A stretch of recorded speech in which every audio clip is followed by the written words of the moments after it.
राम राम प्रणाम, भारत माता की जय। हम सब किसी न किसी मंत्र का जप जरूर करते हैं और सौभाग्य से देश में एक बड़ा शुभ जागरण हो रहा है पिछले कुछ वर्षों से कि बच्चों को भी कोई ना कोई मंत्र, खास तौर से गायत्री मंत्र तो अवश्य ही सिखाया जा रहा है। लेकिन एक बात मैं आपसे खास कहना चाहता हूं जिसे सुन के शायद है आप में से कुछ लोगों को झटका लगे। मेरा मानना यह है, मंत्र ईश्वर नहीं है, ईश्वर से मिलाने का एक सशक्त माध्यम है। मेरी बात सुनकर थोड़ा सा सोच में पड़ गए होंगे, क्योंकि हम में से बहुत सारे लोग तो इस बात के आदी हो चुके हैं कि बस सुबह शाम दोपहर रात कुछ मंत्र जपो और उससे मोक्ष हो जाएगा, कुछ मंत्र जपो और उससे भगवान के दर्शन हो जाएंगे। तो फिर मंत्र क्या है? मंत्र कार्य कैसे करते हैं? उनका वैज्ञानिक आधार कोई है कि नहीं है?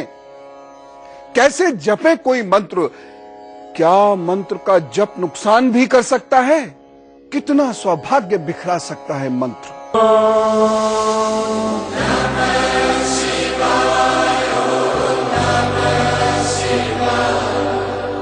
मंत्र का आधार है शब्द। शब्द हमारे जीवन में महत्वपूर्ण होते हैं। उसका कारण है कि शब्दों के उच्चारण से शरीर में विशेष कंपन होता है जिसे ध्वनि कहते हैं। यही ध्वनि पालक और संहारक होती है। इसके बारे में ऋषियों को बहुत गहराई से पता था। प्रत्येक मंत्र में कितने अक्षर होंगे इसका चुनाव मंत्र के फल के अनुसार किया गया है। मंत्र में स्थित अक्षरों के अनुसार इसके फल में परिवर्तन होता है। उदाहरणार्थ, ओम नमः शिवाय में 6 अक्षर हैं, इसीलिए ये षडाक्षरी मंत्र है। इसमें ओम न प्रयुक्त किया जाए तो ये पंचाक्षरी मंत्र बन जाता है। इसी प्रकार ओम नमो नारायण अष्टकारी मंत्र है। ओम नमो भगवते वासुदेवाय द्वादशाक्षरी मंत्र है। मंत्रों में प्रयुक्त अक्षरों की संख्या के आधार पर मंत्रों का उचित चयन करके संबंधित देवी देवताओं का विभिन्न उद्देश्यों की पूर्ति के लिए आह्वान किया जाता है। मंत्र शास्त्र को एक पूर्ण विकसित आध्यात्मिक विज्ञान कहा जा सकता है। यदि मंत्रों को पूर्ण वैदिक रीति से, पूर्ण शुद्धता तक के साथ और पूर्ण श्रद्धा के साथ उच्चारित किया जाए तो इनसे निकलने वाली तरंगे, मेरे शब्द पर गौर कीजिएगा, तो इनसे निकलने वाली तरंगे दैविक शक्ति की तरंगों से संपर्क स्थापित करती हैं। यहां एक और शब्द आया, कॉस्मिक एनर्जी, जिसे अंग्रेजी में आजकल बहुत प्रचलन में लाया जा रहा है, या हम दैविक शक्तियों की तरंगे कह रहे हैं। ये दैविक शक्ति क्या है? ये कौन सी तरंगे हैं? ये कुछ अलग किस्म की तरंगे होती हैं। हम सब कुछ निश्चित वेवलेंथ की तरंगों से जुड़े हुए रहते हैं, फ्रीक्वेंसी से जुड़े हुए रहते हैं, और इससे हमारा संपर्क हमेशा इस पूरे ब्रह्मांड से बना रहता है। कुछ चुंबक तो हमें प्रभावित करता है, कुछ ये तरंगे प्रभावित करती हैं, जुड़े हुए रहते हैं, और इससे हमारा संपर्क हमेशा इस पूरे ब्रह्मांड से बना रहता है। कुछ चुंबक तो हमें प्रभावित करता है, कुछ ये तरंगे प्रभावित करती हैं, और हमारे वही स्वर जो हैं यही देवताओं को बुलाने का काम करते हैं। जी, इसलिए बार बार कहा जाता है कि मंत्रों का सही रूप से उच्चारण मानव शरीर में सकारात्मक ऊर्जा के प्रवाह को बढ़ाता है।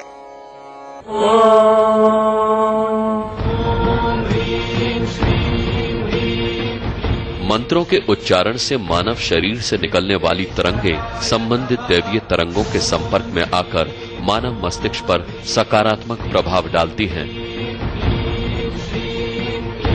परंतु शब्दों के क्रम में विपर्याय होने पर नकारात्मक ऊर्जा का प्रभाव भी हो सकता है। विभिन्न यंत्रों को सक्रिय एवं शक्तिपूर्ण बनाने की क्षमता भी मंत्रों में ही है। उनके बिना यंत्र केवल आकार ही रह जाते हैं, सिद्ध नहीं होते। लगभग सभी यंत्र धातुओं के बने होते हैं। और मंत्रों के उच्चारण से उठने वाली तरंगे उन धातुओं से मिलकर उसकी तरंगों को और शक्तिशाली बनाती है, जिससे वो यंत्र फल देता है।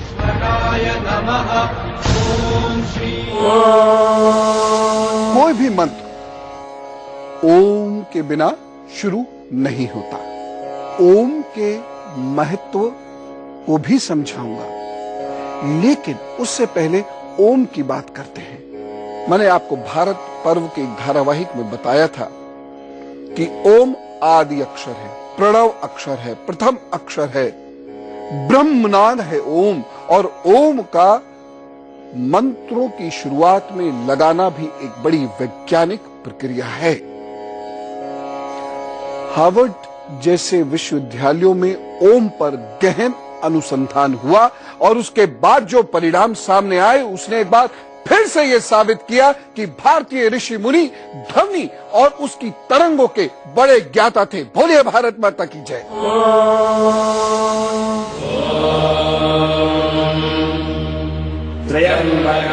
अभी हाल ही में हार्वर्ड विश्वविद्यालय के प्रोफेसर हार्बर्ट बेंसन ने अपने लंबे समय के शोध कार्य के बाद ओम के वैज्ञानिक आधार पर प्रकाश डाला। थोड़ी प्रार्थना और ओम शब्द के उच्चारण से एड्स जैसी जानलेवा बीमारी के लक्षणों से राहत मिलती है तथा बांझपन के उपचार में ओम का जाप दवा का काम करता है। ब्रिटेन के research and institute of neuro science के प्रमुख प्रोफेसर जे मॉर्गन ने 7 वर्ष तक ओम के प्रभावों का अध्ययन किया। इस दौरान उन्होंने मस्तिष्क और हृदय की विभिन्न बीमारियों से पीड़ित 2500 पुरुषों और 200 महिलाओं का परीक्षण किया। इन सारे मरीजों को केवल वो ही दवाइयां दी गईं जो उनका जीवन बचाने के लिए आवश्यक थीं। सुबह 6 से 7 बजे तक इन लोगों को योग्य शिक्षकों द्वारा विभिन्न ध्वनियों द्वारा ओम का जप कराया गया। 4 साल तक ऐसा करने के बाद जो रिपोर्ट सामने आई वो आश्चर्यजनक थी। 70% पुरुषों और 85% महिलाओं से ओम का जप शुरू करने से पहले बीमारियों की जो स्थिति थी उसमें 90% कमी दर्ज की गई। जब कोई मनुष्य ओम का जाप करता है तो ये ध्वनि जुबान से निकलकर पेट से निकलती है और ओम का जाप पेट, सीने और मस्तिष्क में कंपन पैदा करता है, जिससे मृत कोशिकाओं में नया जीवन आता है तथा नई कोशिकाओं का निर्माण होता है। मस्तिष्क से लेकर नाक, गला, हृदय, पेट और पैर तक तीव्र तरंगों का संचार होता है और कई घातक बीमारियां ठीक होती हैं।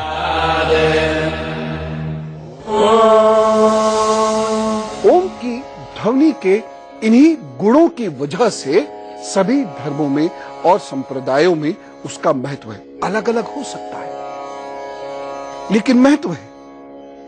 ओम भारतीय संस्कृति का, आप इसे हिंदू धर्म कह सकते हैं, लेकिन भारतीय संस्कृति इसके लिए सर्वमान्य शब्द है। ओम भारतीय संस्कृति का सबसे पवित्र शब्द है, सबसे पवित्र।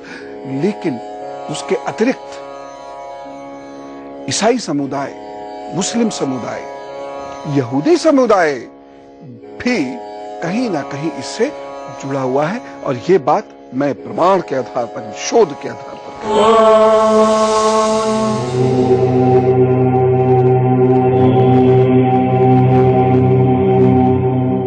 हिंदू अपने सब मंत्रों और भजनों में इसको शामिल करते हैं, तो ईसाई और यहूदी भी इसके जैसे ही शब्द आमीन का प्रयोग धार्मिक सहमति दिखाने के लिए करते हैं।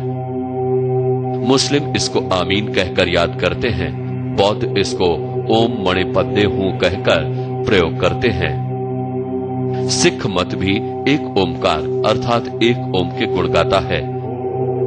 अंग्रेजी का शब्द ओमिनी भी वास्तव में ओम से बना है, जिसका अर्थ अनंत और कभी ना खत्म होने वाला होता है। सुनिए,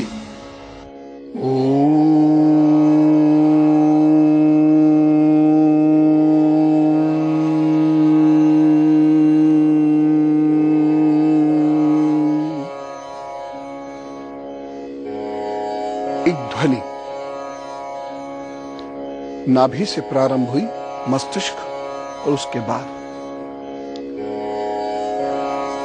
सृष्टि में ध्वनि का बड़ा महत्व है। ये ध्वनि जीवनदायिनी भी है और संहारक भी है। जीवनदायिनी कैसे है यह आपने देख लिया। इस ध्वनि का आपको एक उदाहरण दे रहा हूं प्रथम विश्व युद्ध का, फर्स्ट वर्ल्ड वॉर। प्रथम विश्व युद्ध के समय जर्मन वैज्ञानिकों ने एक हथियार बनाया। यह हथियार 105 स्पंदन प्रति सेकंड की ध्वनि से तरंगे उत्सर्जित करते थे। एक ध्वनि उत्पन्न होती थी, साउंड वह उत्पन्न होती थी, और इस साउंड से दुश्मन को 1 सेकंड से भी कम समय में समाप्त किया जा सकता था। आपको आश्चर्य होगा ये सुन के। क्यों? क्योंकि यह उसके दिमाग पर इतनी तेजी से प्रहार करती थी और बिजली के एक तीव्र झटके से भी अधिक शक्ति से प्रहार करती थी और दुश्मन मर जाता था। इसीलिए जो साधक हैं, जो नियमित रूप से गहन पूजा आराधना करते हैं, मैं उन साधकों से हमेशा कहता हूं, या बीमार परेशान लोगों को हमेशा कहता हूं कि ओम मंत्र को सीखकर पूरी शक्ति से जाप करो। लाभ तो होगा ही होगा, आपको भी होगा और आपके अंदर की शक्ति से न जाने कितने लोगों को होगा। बस हमेशा एक चीज का ध्यान रखिएगा कि यह सारी चीजें हमने और आपने उत्पन्न नहीं करी हैं, प्रभु की कृपा है। बस इसीलिए जितनी शक्ति आती जाए विनम्र होते चले जाइए।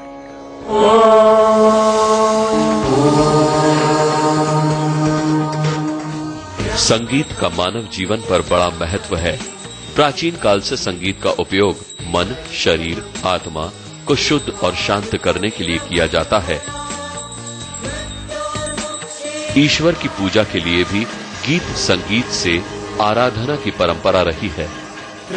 संगीत इसीलिए अच्छा लगता है क्योंकि उसके शब्द और ध्वनि हमारी भावनाओं को उभारते हैं, जिससे हमारे शरीर में विशेष हार्मोन पैदा होता है और हम शांति महसूस करते हैं। इसी शब्द और आवाज और वाद्य यंत्रों से हमारे शरीर में स्पंदन यानी वाइब्रेशन उत्पन्न होता है और हमारी ग्रंथियों से हार्मोन निकलते हैं और हमारा चित्त धीरे धीरे भौतिक शरीर से ऊपर उठने लगता है। ये पूरी वैज्ञानिक प्रक्रिया है जिसे हम principle of association of energy कह सकते हैं। स्पंदन के कारण जो हार्मोन निकलते हैं वो शरीर में आत्मबल देते हैं, आत्म शुद्धि करता है और निरोगी भी बनाता है। इससे आयु को भी बढ़ाया जा सकता है।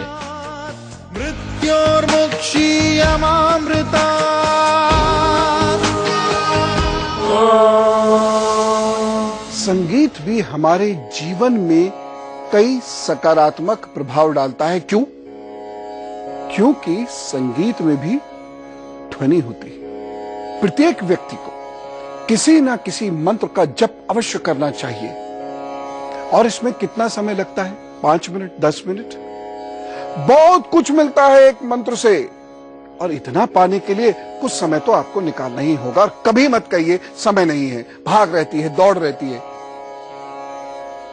हम में से ज्यादातर लोग बहुत सारा काम एक दिन में ऐसा करते हैं जो ना करें तो ज्यादा अच्छा है, उसमें समय वेस्ट कर देते हैं। लेकिन पूरे जीवन को बदल देने वाली शक्ति के लिए 5-10 मिनट नहीं निकालते हैं, क्योंकि मंत्र करते हैं आत्मशुद्धि और मंत्र बढ़ाते हैं आत्मबल। मेरा मानना है कि जिस व्यक्ति में आत्मबल है शांति उसी को मिल सकती है, और जो व्यक्ति अपने ही विचारों में जूझता रहता है उसे कभी भी न शांति मिलती है न वह किसी के साथ शांति में रहता है। अब जरा मेरे साथ आप गायत्री का जप कीजिए।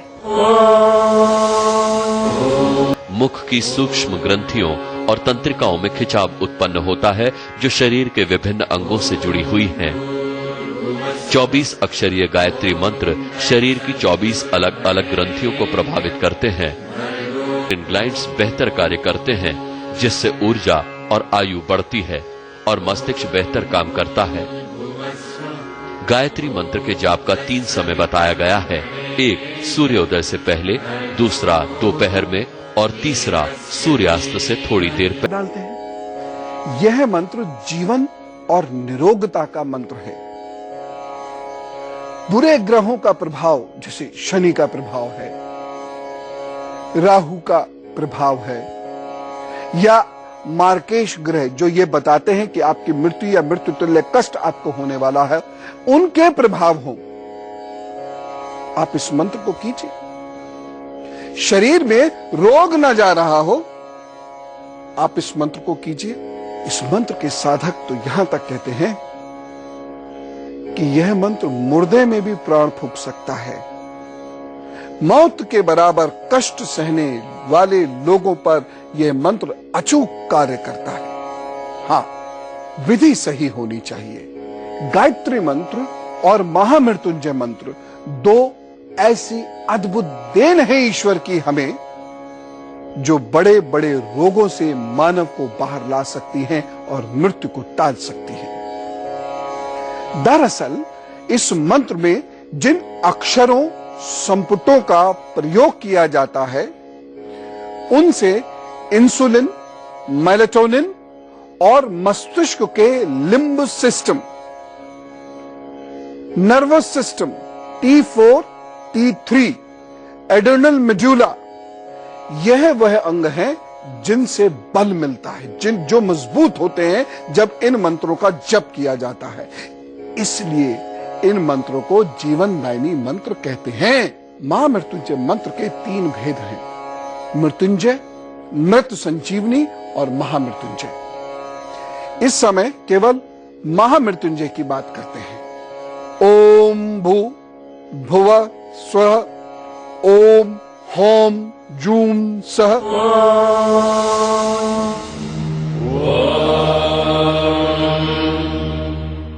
महामृत्युंजय मंत्र में हौ जू सू ये 3 अक्षर मृत्युंजय श्लोक के बीज मंत्र हैं। इसके बिना ये श्लोक महामृत्युंजय के रूप में कार्य नहीं करता, इसीलिए संपुट जरूरी है।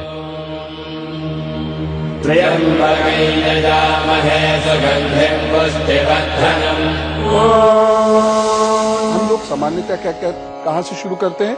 ओम त्र्यंबकम यजामहे। नहीं, यदि आपको महामृत्युंजय का जप करना है, इससे शक्ति प्राप्त करनी है, इससे निरोगता प्राप्त करनी है, तो ये बीजाक्षर लगाना आवश्यक है। अब ये क्या होते हैं? अब ये जानना भी बहुत आवश्यक है कि आखिर ये बीज मंत्र होते क्या हैं। 24 अक्षरों के 24 बीज इस प्रकार हैं: ओम, ह्रीं, श्रीं, क्लीं, हों, जूं, यं, रं, लं, वं, शं, सं, ऐं, क्रों, हूं, ह्लीं, पं, फं, टं, ठं, डं, ढं, क्षं, लृं। इस प्रकार से ओम के जप से आप हाथ पैरों के दर्द, पेट, हृदय, मस्तिष्क की कमजोरी, अनिद्रा आदि समूल रोगों का तो नाश करते ही हैं। साथ ही साथ विलक्षण मस्तिष्क आपको प्राप्त होता ही है। साथ ही साथ आप दुर्भाग्य के चक्र से अपने आप को निकाल लाते हैं, और उससे सबसे बड़ी बात कि इस ध्वनि से आप ईश्वरीय स्पंदन से जुड़ जाते हैं, और तब प्रारंभ होती है आपकी अध्यात्म यात्रा। ऐसा अद्भुत ज्ञान बताइए किसी अन्य देश में है? इसीलिए तो मैं बड़े गर्व से दिन में अनेक बार कहता हूं, भारत माता की जय।